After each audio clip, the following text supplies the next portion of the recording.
everyone! So last week most of you had voted to see my Gallery Serpentine corset, so here it is. This is the Victorian Underbust corset by Gallery Serpentine. So here's the front, side, back, another side. For the length and the fit of this, the center front here is 13 inches high, so this is actually one of the few underbust corsets I own that's off the rack that actually does come right up to about the underwire of my bra, so I don't get the weird kind of like squishing out between the bottom of my bra and the top of the corset, so that's rather nice. You can see that it gives quite gentle curves. It's a soft feminine shape that's not too extreme.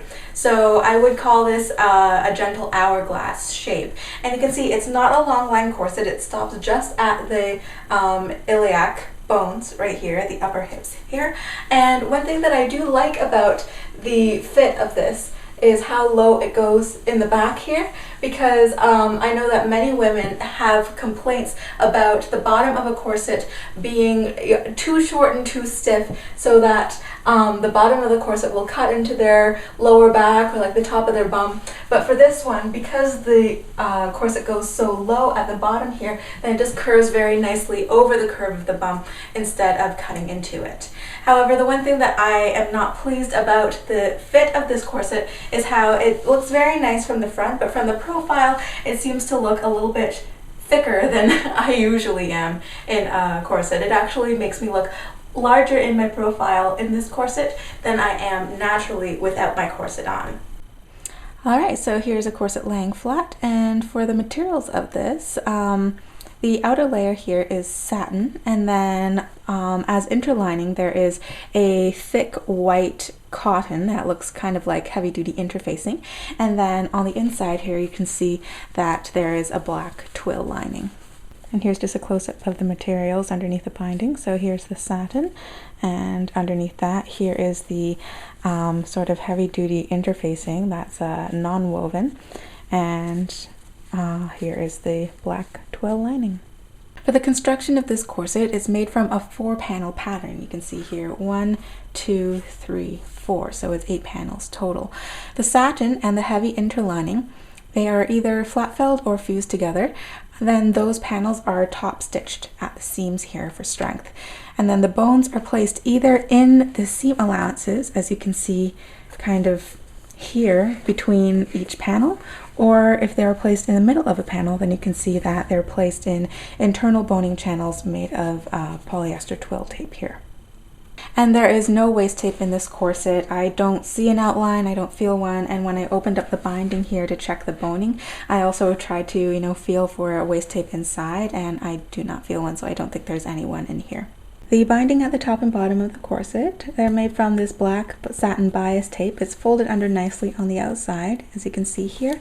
On the inside, you can see that the raw edge here is serged to prevent fraying, and then it's just stitched down flat, so it's not folded under. And you can see here that this corset did not come with a Modesty panel on the back. However, on the website, if you want a Modesty panel, you can order one for $15 extra. I'm not sure what kind of Modesty panel would be included, whether it would be boned, suspended, flexible, it's sewed on one side. I'm not really sure, so you would have to ask about that. As well, there is no Modesty placket on the front underneath the busk. And the busk for this corset is a standard flexible busk, so you can expect it to be bendy. It's 1/2 inch wide on each side and 12 inches long with 6 pins. For bones, there are 12 bones total in this corset, 6 on each side. So you can see here 1, 2, 3, 4, and then 5 and 6 are the ones that are sandwiching the grommets. You can see here that I opened up some of the binding to look at the bones, and you can see that all of the bones here are plastic. On the website they say that they use heavy-duty polypropylene boning. So these are indeed heavier-duty plastic bones, similar in feel to heavy-duty cable ties as opposed to featherweight plastic bones, but I would still prefer steel. To get the steel bone upgrade, it costs another $15 from the website. And here's just a close-up of the boning so you can see how it's easily cut with scissors, and it's rather flexible. And here are the grommets. So you can see that there are 18 two-part size 0 grommets, so 9 on each side. They have a medium lip around, and they're spaced about 1.5 inches apart on the top and the bottom of the corset here. And they're spaced closer together at the waist. They're spaced 1 inch apart at the waist for better cinching control. Functionally, they are very sturdy. There is no popping out, no fraying around the grommets. However, I would have preferred to have more grommets spaced closer together, probably at least 8 more grommets, because lacing down is somewhat difficult on the top and bottom of this corset. And here's a quick view of the underside of the corset. You can see that it has a nice big washer around. None of them are split. They're set in quite nicely. And here are the laces that I got with this corset. However, because I bought this corset secondhand, I'm not sure if these are the original laces that came with the corset. These are quite thin. They're single-faced satin ribbon, a little bit more than 1/4 inch wide. They're very pretty. They've held up well. They glide through the grommets very nicely, but they're very, very slippery, and I have trouble getting a good cinch with them. When I try to lace up my corset, they also kind of cut into my hands uncomfortably, so I would prefer ribbons to be a little bit wider, a little bit thicker.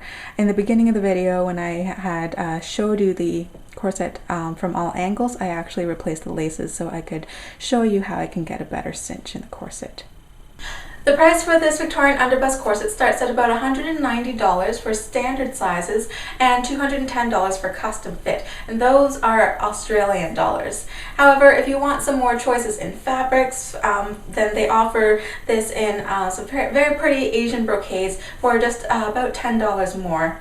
So that's all for this review for the Victorian Underbust corset by Gallery Serpentine. I hope you found it informative and enjoyable. If you did like this video, then please click the like button and help support the channel. And if you have any questions or comments about the corset, then please feel free to leave it down below. I will see you all on Thursday for the next video. Bye!